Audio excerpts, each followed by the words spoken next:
क्या जो मेन जो दोषी है या जो मुख्य आरोपी है जो साजिश करता है इस एग्जाम के पीछे, इस स्कैम के पीछे, वो गिरफ्तार हो पाएंगे या नहीं? तो सबसे पहले सर ये कहानी शुरू होती है वहां कोलकाता से, जहां से बिहार पुलिस को इनपुट मिली थी और बिहार पुलिस ने तत्काल तत्परता दिखाते हुए उन आरोपियों को अरेस्ट किया था। और वहीं से ये मामला जुड़ा और फिर ये सारा स्कैम बाहर आया। हालांकि बिहार पुलिस ऐसे कई मामले हैं जहां सुस्त रही है, उनकी जो आप कह सकते हैं जो इन्वेस्टिगेशन होती है वो सुस्त रहती है, लेकिन ऐसे बीते 5 सालों में दो तीन ऐसे मामले हैं जहां बिहार पुलिस ने काफी तत्परता दिखाया और देश हित में, मतलब आप समझो कि इन्वेस्टिगेशन जो है वो देश हित में काम आई। जैसे कि अभी जो नीट वाला मामला हुआ उसमें भी नीट का जो स्कैम था वो किस तरह से बाहर आया बिहार पुलिस के इन्वेस्टिगेशन के बाद। और आज की अगर ताजा अपडेट की मैं बात करूं इस मामले पर, तो मैंने सुबह में कहीं देखा था किसी टीवी चैनल में कि दोषियों पर हो सकता है कि एनआईए उनके ऊपर छापेमारी कर सकते हैं या फिर उनके ऊपर किसी तरह का टेरर फंडिंग का मामला ऐसा कुछ सामने आ रहा है, कुछ ऐसा एंगल। तो हो सकता है कि या कोई बाहरी हाथ हो या किसी प्रकार से उन्हें फंडिंग मिल रही हो इस तरीके से, या फिर कोई दूसरा मामला भी हो सकता है। प्लस अभी हजारीबाग का भी एक एंगल सामने आया जहां पर एक स्कूल के प्रिंसिपल ने ये सारा कुछ डिसाइड करवाया था।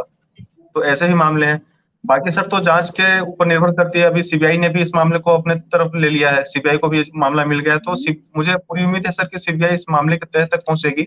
और जो आरोपी हैं जो छात्रों की जिंदगी से खिलवाड़ कर रहे हैं उन्हें जल्द से जल्द सजा दिया जाएगा। आपने देखा होगा, आपने नोटिस किया होगा कि एक और बड़ी दुर्भाग्यपूर्ण स्थिति है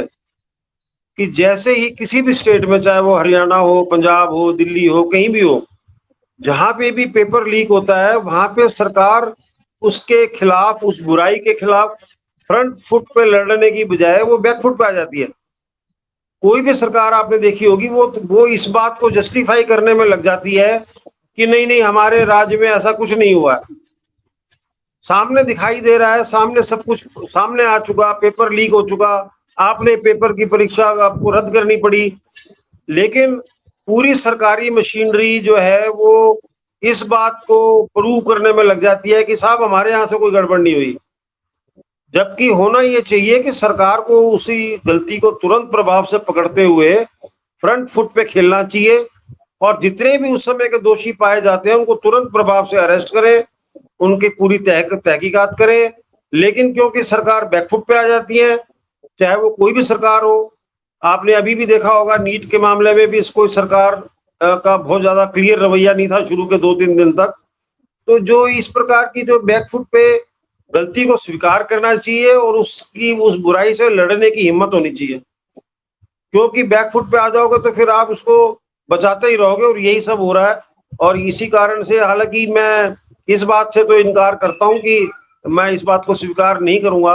कि इसमें कोई राजनीति के जो नेता हैं या प्रशासनिक अधिकारी हैं वो आपस में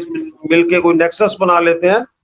लेकिन वो नेक्सस जो एक्चुअली बना हुआ है उसको तोड़ नहीं पाते, क्योंकि वो